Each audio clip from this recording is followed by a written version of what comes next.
जी का खालसा वाहिगुरु जी की फतेह।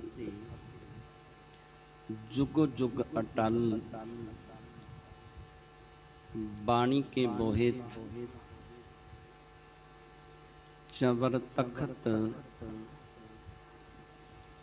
छत्र दे मालिक पातशाहां दे पातशाह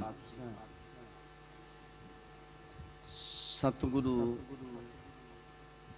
ਸਾਹਿਬ श्री गुरु ग्रंथ साहब जी की पावन गोद विच जुड़ मिल बैठे वडभागी सतसंगी जनों, आप वडभागी हो जो हर रोज की तरह गुर इतिहास की कथा श्रवण करन वास्ते सतगुरां की पावन गोद विच जुड़ मिल बैठे हो। आप जी ने इस तो पहले प्रसंग दे विच श्रवण कीता है। सतगुरु साहिब श्री गुरु हरगोबिंद पातशाह जदों सवेर वेला होया, सतगुरु जी ने सोच स्नान किया। रबाबियां ने आसा दी वार दा कीर्तन गायन किया। उस तो बाद सतगुरु जी दीवान सजा के बैठते ने। जदों सतगुरु जी दीवान सजा के बैठे, भाई बिधि चंद जोधराए मलक जाति जोध ते होर गुरु दे प्यार वाले सिख सतगुरु जी की हजूरी दे विच आके बैठे। इन्नी देर नूं हसन खां दूत आया। हसन खां दूत ने सतगुरु साहिब श्री गुरु हरगोबिंद पातशाह दे चरनां दे विच बेनती कीती, सतगुरु जी किरपा करो, दसो मेरे वास्ते की हुक्म है। सतगुरु जी हस पै कहन लगे, हसन खां तैनूं असीं काबल दा उमराव थापना है। सतगुरु जी कहन लगे कि जिन्ने ये सूरमे बच्चे ने, इन्हां नूं नाल लैके जिहड़े घोड़े साडे दल दे विच आए ने तुरकां दे, वो घोड़े भी लैके जाना कर ते जाके बादशाह शाहजहां नूं मिल, ये जंग दी सारी खबर देनी कर। जदों जाके बादशाह शाहजहां नूं तू खबर दवेंगा ते तेरे ते उस मालिक दी परमेश्वर दी कृपा हो जाएगी, वो तैनूं उथों दा उमराह बना देवेगा। हसन खां दूत ने सतगुरु जी दे कोलों आग्या लई, सतगुरु जी दे चरनां ते नमस्कार कीती। इन्हें 100 जिहड़े उमराव सन अपने नाल लए ते 100 ही घोड़े लैणे कीते। जिस वेले लाहौर दे विच पहुंचिया, लाहौर दे विच पहुंच के इन्हें डेरा उत्थे कीता जिथे लला बेग दा डेरा सी। ते हौली हौली इहदे बारे पता लग्या, इन्हें दसना भी कीता कईयां नूं कि मैं लला बेग दे नाल गया सी। उस वेले एक सलाबत खां सी जिहड़ा बादशाह शाहजहां दा नज़दीकी सी। उस सलाबत खां हसन खां दूत नूं मिलिया। हसन खां दूत ने उन्होंने कुछ दसना कीता कि मैं लला बेग दे नाल गया सां ते उत्थों वापस आया। इधर बादशाह शाहजहां जिहड़ा सी ये उडीक करदा सी कि कदों लला बेग घोड़े लैके आवेगा। कदी ये सोचदा है कि लला बेग घोड़े लैके आवेगा, कदी सोचदा है कि पता नहीं सतगुरु जी दे नाल जंग होया कि नहीं होया, कदी सोचदा है कि सतगुरु जी नूं पकड़ के भी लिया सकदा है। बहुत सारियां फौजां लैके गया, तरह तरह के इहदे मन दे विच विचार आउंदे ने। इहने सलाबत खां नूं पुछना कीता कि कोई खबर नहीं आई। जदों ये गल कहनी कीती ते सलाबत खां ने दसिया कि लला बेग दा नज़दीकी एक इत्थे चल के आया ते बादशाह ने उस वेले हुक्म दिता कि छेती उन्होंने बुला के लियाउणा कर। इनू फिर हसन खां दूत नूं बुला के लियांदा गया। जदों हसन खां दूत ਬਾਦਸ਼ਾਹ ਸ਼ਾਹਜਹਾਂ ਦੇ ਕੋਲ ਆਇਆ। ਇਹਨੇ ਆ ਕੇ ਤਸਲੀਮਾਤ ਕੀਤੀ, ਨਮਸਕਾਰ ਕਰਨੀ ਕੀਤੀ। ਉਸ ਤੋਂ ਬਾਅਦ ਬਾਦਸ਼ਾਹ ਦੇ ਕੋਲ ਬੈਠ ਜਾਂਦਾ ਹੈ। ਬਾਦਸ਼ਾਹ ਨੇ ਪੁੱਛਣਾ ਕੀਤਾ ਤੇ ਫਿਰ ਉਸ ਵੇਲੇ ਇਹਨੇ ਦੱਸਿਆ, ਕਹਿਣ ਲੱਗਿਆ ਕਿ ਬਾਦਸ਼ਾਹ ਸਲਾਮਤ, ਮੈਂ ਲੱਲਾ ਬੇਗ ਦੇ ਨਾਲ ਸੀ। ਤੁਸੀਂ ਹੁਕਮ ਦਿੱਤਾ ਸੀ ਕਿ ਛੇਤੀ ਨਾਲ, ਰਸਤੇ ਦੇ ਵਿੱਚ ਕਿਤੇ ਰੁਕਣ ਦੀ ਜ਼ਰੂਰਤ ਨਹੀਂ, ਤੇ ਜਾ ਕੇ ਸਤਿਗੁਰੂ ਜੀ ਨੂੰ ਜਾਂ ਪਕੜ ਲਵੋ ਤੇ ਜਾਂ ਸਤਿਗੁਰੂ ਜੀ ਨੂੰ ਮਾਰਨਾ ਕਰੋ। ਦਿਲਬਾਗ ਤੇ ਗੁਲਬਾਗ ਦੋਨੋਂ ਘੋੜੇ ਲੈ ਕੇ ਆਉਣਾ ਕਰੋ। ਇਹ ਦੱਸਣ ਲੱਗਿਆ ਕਿ ਤੁਹਾਡੇ ਹੁਕਮ ਦੀ ਤਾਮੀਲ ਕੀਤੀ ਗਈ। ਬਹੁਤ ਛੇਤੀ ਦੇ ਨਾਲ ਉੱਥੇ ਲੱਲਾ ਬੇਗ ਪਹੁੰਚ ਗਿਆ। ਤੇ ਲੱਲਾ ਬੇਗ ਨੇ ਪਹੁੰਚ ਕੇ ਸੋਚਿਆ ਨਹੀਂ, ਵਿਚਾਰਿਆ ਨਹੀਂ, ਮੈਂ ਵੀ ਰੋਕਣਾ ਕੀਤਾ। ਕਹਿਣ ਲੱਗਿਆ ਤੇ ਉਸ ਵੇਲੇ ਉਹਨੇ ਜਾਂਦੇ ਜੰਗ ਸ਼ੁਰੂ ਕਰ ਦਿੱਤਾ। ਤੇ ਜੰਗ ਦੇ ਵਿੱਚ ਰਾਤੋਂ ਰਾਤ ਹੀ 3 ਹਿੱਸੇ ਫੌਜਾਂ ਦੇ ਜਿਹੜੇ ਸਨ ਉਹ ਮਾਰੇ ਗਏ। ਜਿਸ ਤਰ੍ਹਾਂ ਇਹ ਹਸਨ ਖਾਂ ਦੂਤ ਬਾਦਸ਼ਾਹ ਸ਼ਾਹਜਹਾਂ ਨੂੰ ਦੱਸਦਾ ਹੈ ਕਿ ਕਿਵੇਂ ਲੱਲਾ ਬੇਗ ਮਾਰਿਆ ਗਿਆ। ਕੰਬਰ ਬੇਗ, ਕਾਬਲੀ ਬੇਗ ਤੇ ਲੱਲਾ ਬੇਗ ਦੇ ਦੋਨੋਂ ਪੁੱਤਰ ਜਿਹੜੇ ਸਨ, ਤੇ ਕਿਵੇਂ ਸਤਿਗੁਰੂ ਜੀ ਨੇ ਜੰਗ ਦੇ ਵਿੱਚ ਜਿੱਤ ਪ੍ਰਾਪਤ ਕੀਤੀ। ਇਹ ਸਾਰੀ ਵਾਰਤਾਲਾਪ, ਸਾਰਾ ਜੰਗ ਦਾ ਹਾਲ ਜਿਹੜਾ ਹਸਨ ਖਾਂ ਦੂਤ ਦੱਸਦਾ ਹੈ।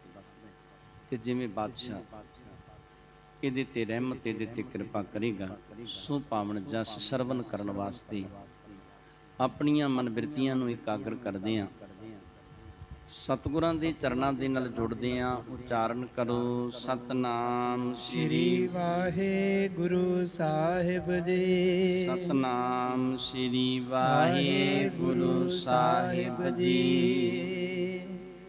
ਚਰੇ ਦਿਵਸ ਉਮਰਾਵ ਜੇ ਪੰਚਹੋ, ਹੇਰ ਜੰਗ ਕੋ ਭਏ ਹੈਰਾਨ।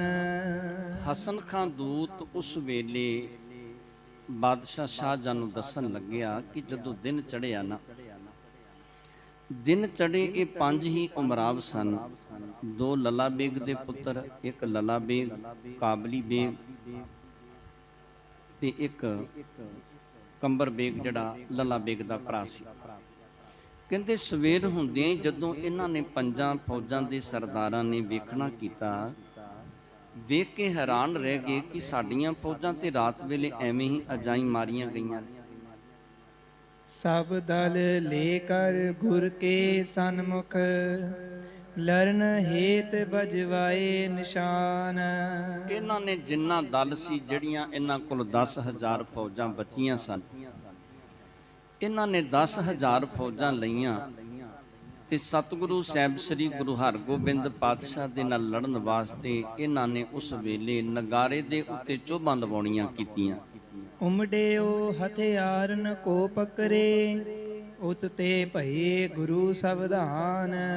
ਤੇ ਕਹਿੰਦੇ ਇਹਨਾਂ ਨੇ ਉਸ ਵੇਲੇ ਆਪਣਾ ਦਲ ਜਿਹੜਾ ਸੀ ਸਤਿਗੁਰੂ ਜੀ ਦੇ ਉੱਤੇ ਇਹਨਾਂ ਨੇ ਚੜਾਉਣਾ ਕੀਤਾ। ਤੇ ਉਧਰੋਂ ਫਿਰ ਸਤਿਗੁਰੂ ਸਾਹਿਬ ਸ੍ਰੀ ਗੁਰੂ ਹਰਗੋਬਿੰਦ ਪਾਤਸ਼ਾਹ ਨੇ ਵੀ ਤਿਆਰੀ ਕੀਤੀ ਇਹਨਾਂ ਦਾ ਮੁਕਾਬਲਾ ਕਰਨ ਦੇ ਲਈ, ਇਹਨਾਂ ਨਾਲ ਲੜਨ ਵਾਸਤੇ ਸਤਿਗੁਰੂ ਜੀ ਨੇ ਵੀ ਤਿਆਰੀ ਕਰਨੀ ਕੀਤੀ। ਭੀਖਨ ਭਾ ਕਮਸਾਨ ਕਨੇਰੋ, ਕਾਲ ਕਾਲ ਕਾਵਨ ਕਰਹਾਨ। ਤੇ ਫਿਰ ਉਸ ਵੇਲੇ ਇਹ ਦੱਸਦੇ ਹਸਨ ਖਾਂ ਦੂਤ ਕਿ ਜੰਗ ਜਿਹੜਾ ਸੀ ਬੜਾ ਭਿਆਨਕ ਹੋਇਆ। ਸੂਰਮਿਆਂ ਨੂੰ ਬੜੇ ਘਾਵ, ਬੜੇ ਜ਼ਖਮ ਲੱਗੇ। ਬਹੁਤ ਸਾਰੇ ਸੂਰਮੇ ਇਸ ਜੰਗ ਦੇ ਵਿੱਚ ਮਾਰੇ ਗਏ। ਖੜਗ ਪ੍ਰਹਾਰ ਗੁਰੂ ਨੇ ਮਾਰਿਓ, ਬਲੀ ਕਾਬਲੀ ਬੇਗ ਮਹਾਨ। ਤੇ ਜਿਹੜਾ ਕਾਬਲੀ ਬੇਗ ਸੀ ਉਹ ਬੜਾ ਬਲੀ ਸੀ, ਬੜਾ ਤਾਕਤਵਰ ਸੀ। ਇਹ ਕਾਬਲੀ ਬੇਗ ਤੇ ਲੱਲਾ ਬੇਗ ਜਿਹੜੇ ਸਨ, ਕਹਿੰਦੇ ਇਹਨਾਂ ਦੀ ਖੁਰਾਕ ਇੰਨੀ ਸੀ ਕਿ ਇੱਕ ਇੱਕ ਬੱਕਰਾ ਇਹ ਖਾਣ ਵਾਲੇ ਸਨ। ਇਹ ਬੜੇ ਬਲੀ ਸਨ, ਬੜੇ ਬਹਾਦਰ ਸਨ। ਤੇ ਜਿਹੜਾ ਕਾਬਲੀ ਬੇਗ ਸੀ, ਇਹ ਤੇ ਕਹਿੰਦੇ ਆਪਣੇ ਹੱਥ ਦੇ ਵਿੱਚ ਲੈ ਕੇ ਨਾ ਰੁਪਈਆ ਤੇ ਉਹਦੇ ਹਰਫ ਅੱਖਰ ਜਿਹੜੇ ਸਨ ਉਹ ਮਿਟੇਦਿਆਂ ਕਰਦਾ ਸੀ, ਇੰਨੀ ਇਹ ਤਾਕਤ ਰੱਖਦਾ ਸੀ। ਤੇ ਉਸ ਵੇਲੇ ਫਿਰ ਹਸਨ ਖਾਂ ਦੂਤ ਦੱਸਣ ਲੱਗਿਆ ਕਿ ਬਾਦਸ਼ਾਹ ਸਲਾਮਤ, ਸਤਿਗੁਰੂ ਸਾਹਿਬ ਸ੍ਰੀ ਗੁਰੂ ਹਰਗੋਬਿੰਦ ਪਾਤਸ਼ਾਹ ਨੇ ਆਪਣੀ ਤਲਵਾਰ ਦੇ ਨਾਲ ਸਭ ਤੋਂ ਪਹਿਲੋਂ ਕਾਬਲੀ ਬੇਗ ਨੂੰ ਮਾਰਨਾ ਕੀਤਾ। ਤਨਕ ਜ਼ਖਮ ਗੁਰ ਕੇ ਤਨ ਲਾਗਿਓ, ਨਹਿ ਮਾਨਿਓ ਤਿਮਹੀ ਸਵਧਾਨ। ਤੇ ਥੋੜਾ ਜਿਹਾ ਜ਼ਖਮ ਸਤਿਗੁਰੂ ਜੀ ਦੇ ਸਰੀਰ ਤੇ ਲੱਗਿਆ। ਕਾਬਲੀ ਬੇਗ ਨੇ ਜਦੋਂ ਤਲਵਾਰ ਚਲਾਉਣੀ ਕੀਤੀ, ਪਰ ਸਤਿਗੁਰੂ ਜੀ ਨੇ ਉਹਦੀ ਪਰਵਾਹ ਨਹੀਂ ਕੀਤੀ। ਸਤਿਗੁਰੂ ਜੀ ਫਿਰ ਵੀ ਉਸੇ ਤਰ੍ਹਾਂ ਮੈਦਾਨ ਦੇ ਵਿੱਚ, ਜੰਗ ਦੇ ਵਿੱਚ ਲੜਦੇ ਰਹੇ। ਲਲਾ ਬੇਗ ਸੋ ਜੰਗ ਪਰਿਓ ਪੁਨ, ਅਸ ਗੁਲਬਾਗ ਚਪਲ ਬਲਵਾਨ। ਤੇ ਫਿਰ ਦੱਸਣਾ ਕੀਤਾ ਕਿ ਉਸ ਤੋਂ ਬਾਅਦ ਸਤਿਗੁਰੂ ਜੀ ਦਾ ਜੰਗ ਜਿਹੜਾ ਸੀ ਉਹ ਲੱਲਾ ਬੇਗ ਦੇ ਨਾਲ ਹੋਇਆ ਅਖੀਰ ਦੇ ਉੱਤੇ ਆ ਕੇ। ਤੇ ਗੁਲਬਾਗ ਜਿਹੜਾ ਘੋੜਾ ਸੀ ਉਹਦੇ ਉੱਤੇ ਸਤਿਗੁਰੂ ਸਾਹਿਬ ਸ੍ਰੀ ਗੁਰੂ ਹਰਗੋਬਿੰਦ ਪਾਤਸ਼ਾਹ ਅਸਵਾਰ ਸਨ। ਜਿਸ ਵੇਲੇ ਲੱਲਾ ਬੇਗ ਸਤਿਗੁਰੂ ਜੀ ਦੇ ਸਨਮੁਖ ਆਇਆ, ਗੁਰੂ ਤਰੇ ਤੇ ਮ੍ਰਿਤਕ ਭਇਓ ਤਬ, ਲਗੇ ਸ਼ਸਤਰ ਬਹੁ ਤਿਆਗੇ ਪ੍ਰਾਨ। ਤੇ ਸਤਿਗੁਰੂ ਜੀ ਜਿਸ ਗੁਲਬਾਗ ਘੋੜੇ ਦੇ ਉੱਤੇ ਅਸਵਾਰ ਸਨ, ਕਹਿੰਦੇ ਬਹੁਤ ਸਾਰੇ ਤੀਰ ਜਿਹੜੇ ਸਨ ਉਹ ਗੁਲਬਾਗ ਘੋੜੇ ਦੇ ਲੱਗੇ। ਬਹੁਤ ਜ਼ਬਰਦਸਤ ਜ਼ਖਮੀ ਹੋਇਆ ਤੇ ਜਦੋਂ ਉਸ ਘੋੜੇ ਦੀ ਮੌਤ ਹੋ ਗਈ। ਰਿਸ ਕਰ ਗੁਰ ਤਬ ਲਲਾ ਬੇਗ ਕੋ, ਕਰਿਓ ਸੰਘਾਰਨ ਗਹਿ ਤਰਵਾਰ। ਤੇ ਸਤਿਗੁਰੂ ਸਾਹਿਬ ਸ੍ਰੀ ਗੁਰੂ ਹਰਗੋਬਿੰਦ ਪਾਤਸ਼ਾਹ ਫਿਰ ਉਸ ਵੇਲੇ ਵੀਰ ਰਸ ਦੇ ਵਿੱਚ ਆ ਗਏ ਤੇ ਬੜੇ ਕ੍ਰੋਧ ਦੇ ਵਿੱਚ ਆ ਕੇ ਸਤਿਗੁਰੂ ਸਾਹਿਬ ਸ੍ਰੀ ਗੁਰੂ ਹਰਗੋਬਿੰਦ ਪਾਤਸ਼ਾਹ ਨੇ ਕਹਿੰਦੇ ਤਲਵਾਰ ਦੇ ਨਾਲ ਇਹ ਜਿਹੜਾ ਲੱਲਾ ਬੇਗ ਸੀ ਨਾ, ਇਹਦਾ ਸਿਰ ਇਹਦੇ ਧੜ ਦੇ ਨਾਲੋਂ ਜੁਦਾ ਕਰ ਦਿੱਤਾ, ਵੱਖਰਾ ਕਰ ਦਿੱਤਾ। ਚਤਰ ਸਹਸਰ ਗੁਰੂ ਦਲ ਮਹਿ ਤੇ, ਦਵਾਦਸ਼ ਸਹਿ ਸਭ ਭਏ ਸੰਘਾਰ। ਤੇ ਇਹ ਸਾਰੀ ਵਾਰਤਾਲਾਪ ਜੰਗ ਦੀ ਦੱਸਦਾ ਹੈ। ਹਸਨ ਖਾਂ ਦੂਤ ਕਹਿਣ ਲੱਗਿਆ ਕਿ ਸਤਿਗੁਰੂ ਸਾਹਿਬ ਸ੍ਰੀ ਗੁਰੂ ਹਰਗੋਬਿੰਦ ਪਾਤਸ਼ਾਹ ਦੇ ਕੋਲ ਕੋਈ ਜ਼ਿਆਦੀਆਂ ਫੌਜਾਂ ਨਹੀਂ ਸਨ, ਤਕਰੀਬਨ 4,000 ਫੌਜਾਂ ਸਨ ਸਤਿਗੁਰੂ ਜੀ ਦੇ ਕੋਲ। ਉਹਨਾਂ ਦੇ ਵਿੱਚੋਂ ਜੰਗ ਦੇ ਵਿੱਚ ਤਕਰੀਬਨ ਸਾਰੇ 1200 ਸੂਰਮੇ ਜਿਹੜੇ ਸਨ ਉਹਨਾਂ ਨੇ ਸ਼ਹੀਦੀਆਂ ਪ੍ਰਾਪਤ ਕੀਤੀਆਂ। ਇਮ ਬਿਨ ਨੀਤ ਆਪ ਕੋ ਲਸ਼ਕਰ, ਮਰਿਓ ਸਰਬ ਹੀ ਲੇ ਕਰ ਹਾਰ। ਤੇ ਫਿਰ ਦੱਸਣਾ ਕੀਤਾ ਕਿ ਇਹ ਜਿਹੜਾ ਲੱਲਾ ਬੇਗ ਸੀ ਨਾ, ਬਾਦਸ਼ਾਹ ਸਲਾਮਤ, ਇਹ ਨੀਤੀ ਦੇ ਨਾਲ ਜੰਗ ਨਹੀਂ ਲੜਨਾ ਕੀਤਾ, ਇਹਨੇ ਅਨੀਤ ਦੇ ਨਾਲ ਜੰਗ ਲੜਨਾ ਕੀਤਾ, ਆਪਣੀ ਮਰਜ਼ੀ ਦੇ ਨਾਲ ਜੰਗ ਲੜਨਾ ਕੀਤਾ। ਜਿਸ ਕਾਰਨ ਕਰਕੇ ਇਹ ਸਾਰੀਆਂ ਫੌਜਾਂ ਜਿਹੜੀਆਂ ਸਨ ਲੱਲਾ ਬੇਗ ਨੇ ਮਰਵਾਉਣੀਆਂ ਕੀਤੀਆਂ। ਸੁਪਤ ਪਰੇ ਰਣ ਖੇਤ ਬਿਖੈ ਸਭ, ਬਚੇ ਸੰਗ ਮਮ 100 ਅਸਵਾਰ। ਤੇ ਹਸਨ ਖਾਂ ਦੱਸਣ ਲੱਗਿਆ ਕਿ ਬਾਦਸ਼ਾਹ ਸਲਾਮਤ 35,000 ਫੌਜਾਂ ਭੇਜੀਆਂ ਸਨ, ਉਹਨਾਂ ਦੇ ਵਿੱਚੋਂ 100 ਅਸਵਾਰ ਜਿਹੜਾ ਉਹ ਬਚੇ। ਬਾਕੀ ਸਾਰੇ ਦੇ ਸਾਰੇ ਮੈਦਾਨ ਦੇ ਵਿੱਚ ਸੁੱਤੇ ਪਏ ਮੈਂ ਵੇਖਣੇ ਕੀਤੇ ਨੇ। ਸ਼ਾਹ ਜਹਾ ਸੁਨ ਬਿਸਮੈ ਹਵੈ ਕਰ, ਹਿਰਦੈ ਬਿਖਾਦ ਅਧਿਕ ਉਪਜਾਏ। ਤੇ ਜਦੋਂ ਬਾਦਸ਼ਾਹ ਸ਼ਾਹਜਹਾਂ ਨੇ ਇਹ ਸਾਰੀ ਗੱਲ ਸੁਣੀ, ਕਿਉਂ ਹਸਨ ਖਾਂ ਦੂਤ ਨੇ ਆਪਣੀਆਂ ਅੱਖਾਂ ਦੇ ਨਾਲ ਇਹ ਸਾਰਾ ਕੁਝ ਵੇਖਿਆ ਜੋ ਬਾਦਸ਼ਾਹ ਸ਼ਾਹਜਹਾਂ ਨੂੰ ਸੁਣਾਉਣਾ ਕੀਤਾ, ਇਹ ਬੜਾ ਅਚਰਜ ਹੋਇਆ। ਬੜਾ ਉਸ ਵੇਲੇ ਇਹ ਹੈਰਾਨ ਹੋਇਆ ਇਹ ਗੱਲ ਨੂੰ ਸੁਣ ਕੇ ਕਿ 4000 ਫੌਜਾਂ ਸਤਿਗੁਰੂ ਜੀ ਦੇ ਕੋਲ ਹੋਣ, 35,000 ਫੌਜਾਂ ਦੇ ਵਿੱਚੋਂ 100 ਮਨੁੱਖ ਬਚਿਆ ਹੋਵੇ, ਬਾਕੀ ਸਾਰੇ ਜੰਗ ਦੇ ਵਿੱਚ ਮਾਰੇ ਗਏ ਹੋਣ, ਤੇ ਸਤਿਗੁਰੂ ਜੀ ਦੇ ਸਿਰਫ 1200 ਸੂਰਮੇ ਮਾਰੇ ਗਏ ਜੰਗ ਦੇ ਵਿੱਚ। ਇਹ ਸੁਣ ਕੇ ਬੜਾ ਹੈਰਾਨ ਹੋਇਆ ਤੇ ਮਨ ਦੇ ਵਿੱਚ ਗੁੱਸਾ ਵੀ ਇਹਦੇ ਬੜਾ ਆਇਆ। ਕਹਾਂ ਕਹਿਰ ਗੁਜ਼ਰਿਓ ਤਿਨ ਸਿਰ ਪਰ, ਅਡੇ ਕਹਾਵਤ ਹੁਤੇ ਦਨਾਏ। ਤੇ ਫਿਰ ਉਸ ਵੇਲੇ ਬਾਦਸ਼ਾਹ ਸ਼ਾਹਜਹਾਂ ਕਹਿਣ ਲੱਗਿਆ ਕਿ ਕਿਹੜਾ ਕਹਿਰ ਇਹਨਾਂ ਦੇ ਸਿਰ ਦੇ ਉੱਤੇ ਗੁਜ਼ਰਿਆ ਹੈ। ਇਹ ਤੇ ਬੜੇ ਬਲੀ ਸਨ, ਬੜੇ ਤਾਕਤਵਰ ਸਨ, ਜਿਨ੍ਹਾਂ ਨੂੰ ਮੈਂ ਜੰਗ ਕਰਨ ਵਾਸਤੇ ਭੇਜਿਆ ਸੀ, ਸਤਿਗੁਰੂ ਜੀ ਨੂੰ ਪਕੜਨ ਵਾਸਤੇ ਜਾਂ ਸਤਿਗੁਰੂ ਜੀ ਨੂੰ ਮਾਰਨ ਵਾਸਤੇ ਭੇਜਿਆ ਸੀ। ਇਹ ਤੇ ਬੜੇ ਬਲੀ ਸਨ, ਬੜੇ ਬਹਾਦਰ ਸਨ, ਸੂਰਮੇ ਸਨ। ਰਾਜਨੀਤ ਮੈਂ ਚਤੁਰ ਬਖਾਨਤ, ਜਾਨਤ ਸਕਲ ਜੰਗ ਕੋ ਦਾਏ। ਤੇ ਜੰਗ ਕਰਨ ਦੇ ਦਾਵ ਪੇਚ ਜਿਹੜੇ ਸਨ ਇਹ ਚੰਗੀ ਤਰ੍ਹਾਂ ਜਾਣਦੇ ਸਨ, ਤੇ ਰਾਜਨੀਤੀ ਦੇ ਵਿੱਚ ਬੜੇ ਸਿਆਣੇ ਸਨ, ਬੜੇ ਚਤਰ ਸਨ। ਇਹਨਾਂ ਨੂੰ ਰਾਜਨੀਤੀ ਦੇ ਸਾਰੇ ਜਿਹੜੇ ਗੁਣ ਸਨ ਉਹਨਾਂ ਦਾ ਪਤਾ ਸੀ। ਕੁਛ ਨਹਿ ਸਰਿਓ ਨਹਿ ਕਰਿਓ ਓਜ ਕੋ ਮਰਿਓ ਤੁਰਤ ਹੀ ਅਰ ਅਗਵਾਏ। ਤੇ ਫਿਰ ਉਸ ਵੇਲੇ ਬਾਦਸ਼ਾਹ ਕਹਿਣ ਲੱਗਿਆ ਕਿ ਕੋਈ ਕਾਰਜ ਨਹੀਂ ਸਰਿਆ। ਸਤਿਗੁਰੂ ਜੀ ਦੇ ਸਨਮੁਖ ਇਹਦੀ ਮੌਤ ਹੋ ਗਈ, ਲੱਲਾ ਬੇਗ ਦੀ, ਕਾਬਲੀ ਬੇਗ ਦੀ, ਤੇ ਇਹ ਸਾਰੇ ਹੀ ਮਾਰੇ ਗਏ ਜੰਗ ਦੇ ਵਿੱਚ। ਕਾਰਜ ਜਿਹੜਾ ਕਰਨ ਵਾਸਤੇ ਗਏ ਸੀ ਉਹ ਕਾਰਜ ਇਹਨਾਂ ਤੋਂ ਸਫਲਾ ਨਹੀਂ ਹੋ ਸਕਿਆ। ਕਹਿਤ ਹਸਨ ਖਾਂ ਅਬ ਕੇ ਰਣ ਮੈਂ ਹਠ ਕਰ ਮਰਿਓ ਕਰਤ ਹੰਕਾਰ। ਤੇ ਫਿਰ ਉਸ ਵੇਲੇ ਹਸਨ ਖਾਂ ਕਹਿਣ ਲੱਗਿਆ ਕਿ ਬਾਦਸ਼ਾਹ ਸਲਾਮਤ, ਇਹ ਲੱਲਾ ਬੇਗ ਤੇ ਹੱਠ ਦੇ ਨਾਲ ਮਰਿਆ, ਹੰਕਾਰ ਕਰਕੇ ਇਹਦੀ ਮੌਤ ਹੋਈ ਹੈ, ਹੰਕਾਰ ਕਰਕੇ ਇਹ ਲੱਲਾ ਬੇਗ ਮਾਰਿਆ ਗਿਆ। ਰਾਜਨੀਤ ਅਰ ਦਾਮ ਜੰਗ ਕੇ ਲਸ਼ਕਰ ਸਭ ਕੀ ਕਰਨ ਸੰਭਾਰ। ਕਹਿੰਦੇ ਇਹਨੇ ਆਪਣੀਆਂ ਫੌਜਾਂ ਦੀ ਸੰਭਾਲ ਨਹੀਂ ਕੀਤੀ, ਜੰਗ ਲੜਨ ਦੀ ਨੀਤੀ ਇਹਨੇ ਸਮਝੀ ਨਹੀਂ ਕਿ ਜੰਗ ਕਿਵੇਂ ਲੜਿਆ ਜਾਵੇ, ਕਿਸ ਤਰੀਕੇ ਦੇ ਨਾਲ ਸਤਿਗੁਰੂ ਜੀ ਪਕੜੇ ਜਾ ਸਕਦੇ ਨੇ, ਕਿਸ ਤਰੀਕੇ ਦੇ ਨਾਲ ਸਤਿਗੁਰੂ ਜੀ ਨੂੰ ਮਾਰਿਆ ਜਾ ਸਕਦਾ ਹੈ, ਇਹ ਨੀਤ ਇਹਨੇ ਨਹੀਂ ਵਰਤਣੀ ਕੀਤੀ। ਇਤਿਆਦਿਕ ਮਤ ਸੁਰਤ ਵਿਸਾਰੀ ਮੁਝ ਆਦਿਕ ਬਹੁ ਰਹੇ ਪੁਕਾਰ। ਤੇ ਕਹਿਣ ਲੱਗਿਆ ਕਿ ਮੈਂ ਵੀ ਬੜਾ ਪੁਕਾਰ ਕੇ ਸਮਝਾਉਣ ਦਾ ਯਤਨ ਕੀਤਾ, ਪਰ ਇਹਨੇ ਕਿਸੇ ਦੀ ਗੱਲ ਨਹੀਂ ਸੁਣਨੀ ਕੀਤੀ। ਜਿਹੜਾ ਲੱਲਾ ਬੇਗ ਸੀ ਨਾ, ਇਹਨੇ ਮਰਜ਼ੀ ਆਪਣੀ ਕਰਨੀ ਕੀਤੀ, ਕਿਸੇ ਦੀ ਗੱਲ ਵੀ ਨਹੀਂ ਸੁਣਨੀ ਕੀਤੀ। ਨਹਿ ਜਾਨੀ ਨਹਿ ਮਾਨੀ ਕਿਸ ਕੀ ਕਰ ਹਾਨੀ ਮੂਰਖਤਾ ਧਾਰ। ਤੇ ਕਹਿਣ ਲੱਗਿਆ ਕਿ ਨਾ ਇਸਨੇ ਕਿਸੇ ਦੀ ਗੱਲ ਮੰਨੀ, ਜਿਸ ਕਾਰਨ ਕਰਕੇ ਇਹਨੇ ਮੂਰਖਤਾ ਦੇ ਕਾਰਨ ਕਰਕੇ ਬਹੁਤ ਵੱਡਾ ਨੁਕਸਾਨ ਕਰਵਾਉਣਾ ਕੀਤਾ। ਮੇਰੋ ਅਧਿਕ ਅਨਾਦਰ ਕੀਨਾ ਪੁਨ ਕਹਿਬੋ ਸਭ ਨੇ ਤਜ ਦੀਨ। ਹਸਨ ਖਾਂ ਕਹਿਣ ਲੱਗਿਆ ਕਿ ਮੇਰਾ ਬੜਾ ਅਨਾਦਰ ਕੀਤਾ ਲੱਲਾ ਬੇਗ ਨੇ। ਜਦੋਂ ਮੈਨੂੰ ਧੱਕੇ ਮਾਰ ਕੇ ਫੌਜਾਂ ਦੇ ਵਿੱਚੋਂ ਬਾਹਰ ਕੱਢ ਦਿੱਤਾ ਨਾ, ਉਸ ਵੇਲੇ ਫਿਰ ਮੁੜ ਕੇ ਇਹਨੂੰ ਲੱਲਾ ਬੇਗ ਨੇ ਕਿਸੇ ਨੇ ਸਮਝਾਉਣ ਦਾ ਯਤਨ ਨਹੀਂ ਕੀਤਾ। ਕਿਸੇ ਨੇ ਵੀ ਲੱਲਾ ਬੇਗ ਨੂੰ ਮੁੜ ਕੇ ਨਹੀਂ ਸਮਝਾਇਆ ਕਿ ਇਸ ਤਰ੍ਹਾਂ ਜੰਗ ਦੇ ਵਿੱਚ ਜਿੱਤ ਨਹੀਂ ਪ੍ਰਾਪਤ ਹੋ ਸਕਦੀ। ਦੇਖਤ ਹਮਰੇ ਸਗਲ ਸੰਘਾਰੇ ਮਨ ਹੋ ਕਿਸੂ ਨੇ ਬੰਧਨ ਕੀਨ। ਫਿਰ ਹਸਨ ਖਾਂ ਦੱਸਣ ਲੱਗਿਆ ਕਿ ਮੈਨੂੰ ਤੇ ਇਸ ਤਰ੍ਹਾਂ ਲੱਗਿਆ ਕਿ ਜਿਵੇਂ ਕਿਸੇ ਨੇ ਇਹਨਾਂ ਸਾਰਿਆਂ ਨੂੰ ਬੰਨ੍ਹ ਲਿਆ ਹੋਵੇ। ਮੇਰੇ ਵੇਖਦਿਆਂ ਇਹ ਸਾਰੀਆਂ ਫੌਜਾਂ ਜਿਹੜੀਆਂ ਨੇ ਮੇਰੀਆਂ ਅੱਖਾਂ ਦੇ ਸਾਹਮਣੇ ਮਾਰੀਆਂ ਗਈਆਂ। ਨਿਸਮਹਿ ਸੀਤ ਸਮੂਹ ਲਗੇ ਤੇ ਪਿੰਗਲ ਲੁੰਝ ਕੇ ਸਮਚੀਨ।